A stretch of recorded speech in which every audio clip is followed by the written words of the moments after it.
Moving Iron Podcast is proud to be part of the Global Ag Network. The network is live, so check out globalagnetwork.com for more details and updates. Now on to the show. Moving iron in the 21st century. Hard-working people working hard for you and me. Moving iron time and time again.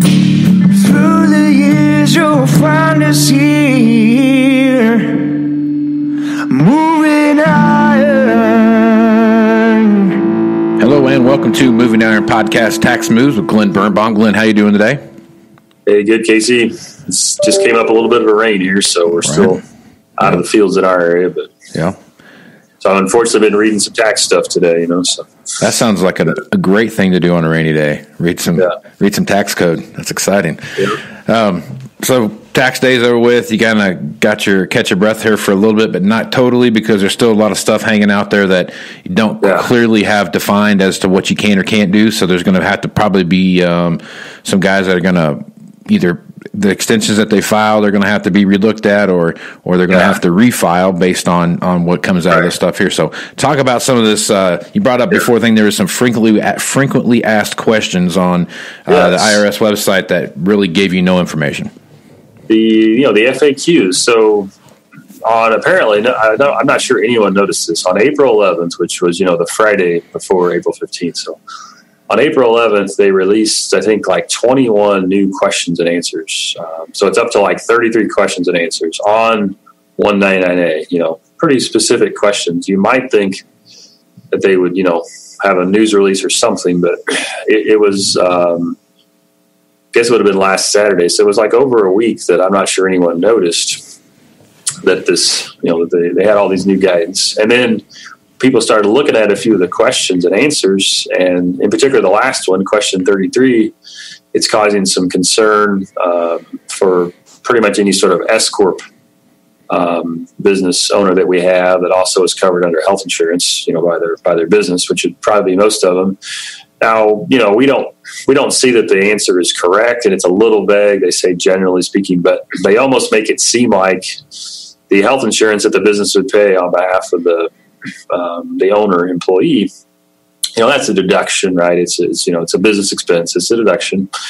But for this 199A purposes, this QBI, qualified business income, the answer appears to say you would deduct it twice, which is a bad thing. You might think that's a good thing, right? Because, hey, deducting something twice is a pretty good deal. Mm-hmm. But if you deduct it twice, you have lower QBI. Then you take 20% of that lower number, you're not going to get as good of a deduction. So it's actually a bad thing to deduct it twice. We're like, well, but they very clearly say, they use the word both, and they say, deduct it at the entity level and then again at the individual level. So we're not sure where they're coming up with this, but it gave some people some concern because I don't think, I haven't met anybody yet, preparers around here or other preparers I've talked to that would have done that, automatically or explicitly, because it just doesn't make any sense. So we're trying to figure out, is this just an error? It happens, right? Things can get messed up, but it's concerning that they released like over 20 new questions and they didn't really tell anyone about it. And then when people start looking at them right now, the people have more time, right? Mm-hmm. More time on your hands. You start looking at the IRS website and you say, hey, what's this about? I didn't see this before. So that's the big news in the tax world here. Pretty exciting stuff. It almost makes you think they released those not telling anybody because they kind of put them out there and they didn't really know how to answer them either. So they kind of force it through. Yeah. Now the other thing, this was I think on April 19th. Saw this on an email post I subscribed to, that they also put out a very little blurb on how you deal with farm income averaging, which we've talked about, farm income averaging and this 198 deduction. And suffice it to say, we're confused, but I don't even want to get into it. But it's very confusing what their response is about how these two work together, and it seems to make no sense again. So, so it just seems to be developing a pattern that they're trying. They're trying to, I think, address some questions that they're getting, but they're not detailed enough, or they're vague enough that we're not sure. We're left wanting more. Okay, right. We know there's potentially a question about how you handle qualified business income and how you handle the farm income averaging rules, and hopefully we'll get some more hard guidance on this. Hard guidance is, actual proposed regulations, final regulations. Soft guidance is like, kind of just things on the website, these FAQs and that. So we're getting this soft guidance, which is not quite comprehensive enough. So anyway, it's where I think we're kind of waiting to see, at least I'm waiting to see if, the website's going to just kind of all of a sudden just change the answer one day, and maybe not, explicitly tell anybody, but just all of a sudden that answer will be changed. So, right.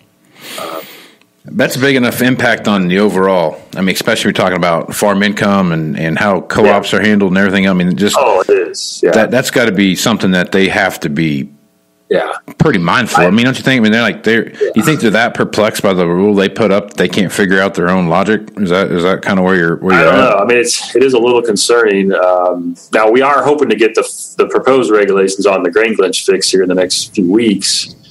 And potentially that would also maybe address how you deal with this with farm income averaging. Yeah. So maybe it'll put that to bed, but I'm not sure why they kind of, in effect, posted something on April 19th in that farm income averaging case, when, there's not many people that are going to really use it for any reason, until a little later. So it just seems to be rushed out a little bit. So, yeah. So that's a deadline. The other interesting deadline I read in another post was June 22nd. And June 22nd would be 18 months after President Trump signed the bill. And apparently there's just a rule that says, hey, any sort of final regulations, to get those passed and out by June 22nd, 18 months after, then it's okay that the IRS can pretty much, and they can change their mind on this a little bit, but they can make it go back to January 1st of 2018, retroactive back to day one. So right on. I'm looking forward to this. Maybe it's a deadline that's out there. It's not an absolute deadline that's needed to be met, but it's a deadline that they could use to say, hey, let's try to get some of this guidance out by June 22nd, just so we can make it, retroactive back to January 1st. And hopefully, if the final regulations aren't that much different than the proposed regulations, everyone was following the proposed regulations when they're filing the returns, because that's all they had to go off of. Maybe it's not a big deal. So I'm just kind of hoping it maybe accelerates getting some of this guidance out.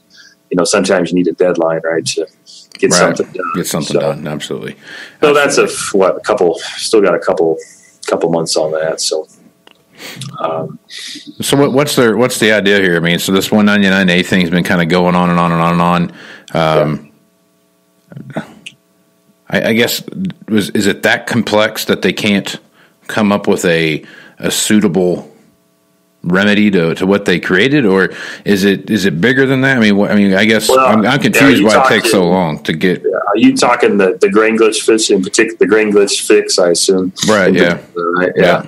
We're not sure. I mean, we've talked about this a few times on the podcast because, they fixed it. I mean, it took a while for them to figure out how to fix it. It took 3 months to, I think they relied on some CPA firms to provide some guidance on, hey, how should the actual statute be written, the actual code section be written. And now then they've got to write more details underlying it. And it's surprising that it took, over a year to do it. So, right.